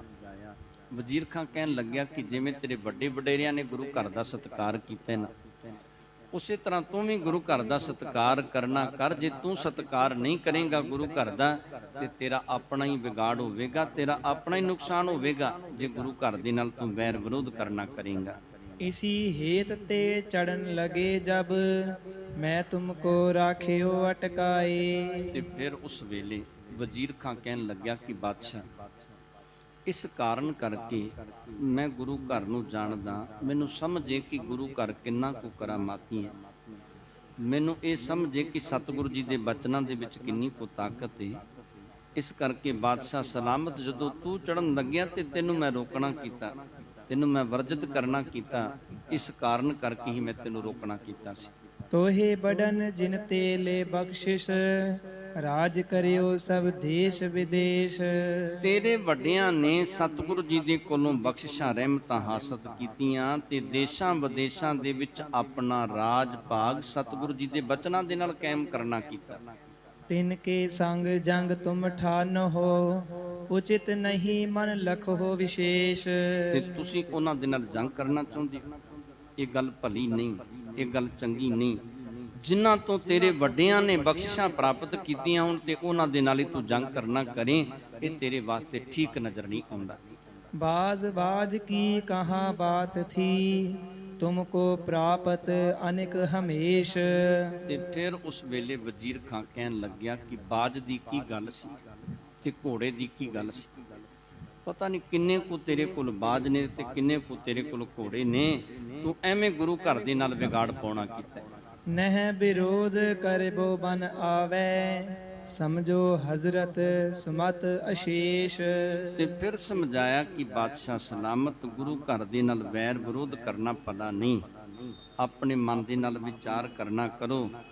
ਗੁਰੂ ਘਰ ਦੇ ਨਾਲ ਵਿਰੋਧ ਕਰਕੇ ਕੁਛ ਨਹੀਂ ਜੇ ਪ੍ਰਾਪਤ ਹੋਣਾ, ਸਭ ਆਪਣਾ ਹੀ ਤੁਸੀਂ ਨੁਕਸਾਨ ਕਰੋਗੇ, ਤੁਹਾਡਾ ਆਪਣਾ ਹੀ ਨੁਕਸਾਨ ਹੋਵੇਗਾ। ਸੁਨ ਕਰ ਸ਼ਾਹ ਜਹਾ ਹੋਏ ਤੂਸ਼ਨ, ਹਿਰਦੇ ਵਿਚਾਰਤ ਰਿਸ ਤਜ ਦੀਨ।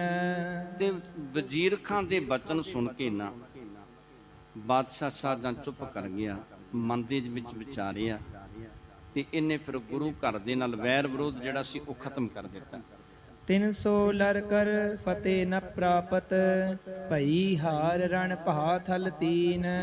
ਤੇ ਉਸ ਵੇਲੇ ਇਹਨੇ ਸੋਚ ਲਿਆ ਕਿ ਸਤਿਗੁਰੂ ਜੀ ਦੇ ਨਾਲ ਜੰਗ ਕਰਕੇ ਤੇ ਜਿੱਤ ਨਹੀਂ ਪ੍ਰਾਪਤ ਹੋ ਸਕਦੀ। 3 ਵਾਰੀ ਵੇਖਣਾ ਕੀਤਾ ਹੈ, 3 ਵਾਰੀ ਅਜਮਾਇਸ਼ ਕੀਤੀ, ਇੱਕ ਵਾਰੀ 7000 ਫੌਜਾਂ, ਇੱਕ ਵਾਰੀ 15000, ਇੱਕ ਵਾਰੀ 35000 ਤੇ ਜਿੱਤ ਨਹੀਂ ਪ੍ਰਾਪਤ ਹੋ ਸਕੀ। 3 ਵਾਰੀ ਜੰਗ ਦੇ ਵਿੱਚੋਂ ਹਾਰ ਖਾਣੀ ਪਈ। ਮਨ ਕਰ ਸੁਧ ਗੁਰੂ ਕੀ ਦਿਸ਼ ਤੇ, ਅਬ ਨਹਿ ਲਰੋ ਭਲੀ ਬਿਦ ਚੀਨ। ਤੇ ਫਿਰ ਕਹਿੰਦੇ ਮਨ ਕਰਕੇ ਇਹਨੇ ਸਤਿਗੁਰੂ ਜੀ ਦੇ ਚਰਨਾਂ 'ਚ ਬੇਨਤੀ ਕੀਤੀ ਕਿ ਮੈਂ ਹੁਣ ਨਹੀਂ ਲੜਾਂਗਾ, ਹੁਣ ਮੈਂ ਗੁਰੂ ਘਰ ਦੇ ਨਾਲ ਜੰਗ ਨਹੀਂ ਕਰਾਂਗਾ। ਕਿਤਿਕ ਦੇਰ ਮੈਂ ਕਰ ਮੁਖ ਊਚੋ, ਹਸਨ ਖਾਨ ਦਿਸ਼ ਦੇਖਨ ਕੀਨ। ਕਹਿੰਦੇ ਕੁਝ ਸਮੇਂ ਤੋਂ ਬਾਅਦ ਇਹਨੇ ਆਪਣਾ ਮੂੰਹ ਉੱਚਾ ਕੀਤਾ ਤੇ ਹਸਨ ਖਾਨ ਵੱਲ ਵੇਖਣਾ ਕੀਤਾ। ਜਿਵੇਂ ਬਾਦਸ਼ਾਹ ਸ਼ਾਹਜਹਾਂ ਹਸਨ ਖਾਨ ਦੇ ਉੱਤੇ ਰਹਿਮਤ ਕਰੇਗਾ, ਹਸਨ ਖਾਨ ਨੂੰ ਸੂਬਾ ਬਣਾ ਕੇ ਭੇਜਣਾ ਕਰੇਗਾ, ਤੇ ਇੱਧਰ ਸਤਿਗੁਰੂ ਜੀ ਦੀ ਹਜ਼ੂਰੀ ਦੇ ਵਿੱਚ ਜਿਹੜਾ ਨਥਾਵੇਂ ਵਾਲਾ ਕਾਲੂ ਹੈ ਉਹ ਚੱਲ ਕੇ ਆਵੇਗਾ। ਸੋ ਪਾਵਨ ਜਸ ਕੱਲ ਦੇ ਪ੍ਰਸੰਗ ਦੇ ਵਿੱਚ ਸ਼ਰਵਣ ਕਰਾਂਗੇ। ਆਪ ਜੀ ਦੇ ਨਾਲ ਵਿਚਾਰਾਂ ਕਰਦੇ ਹਾਂ। ਅਨੇਕਾਂ ਪ੍ਰਕਾਰ ਦੀਆਂ ਭੁੱਲਾਂ ਗਲਤੀਆਂ ਹੋ ਗਈਆਂ ਹੋਣਗੀਆਂ, ਅਣਜਾਣ ਬੱਚੇ ਜਾਣ ਕੇ ਮਾਫ ਕਰਨੀਆਂ। ਸੰਗਤ ਤੇ ਗੁਰੂ ਬਖਸ਼ਣ ਜੋਗ ਨੇ, ਬਖਸ਼ ਲੈਣਾ ਜੀ। ਵਾਹਿਗੁਰੂ ਜੀ ਕਾ ਖਾਲਸਾ, ਵਾਹਿਗੁਰੂ ਜੀ ਕੀ ਫਤਿਹ।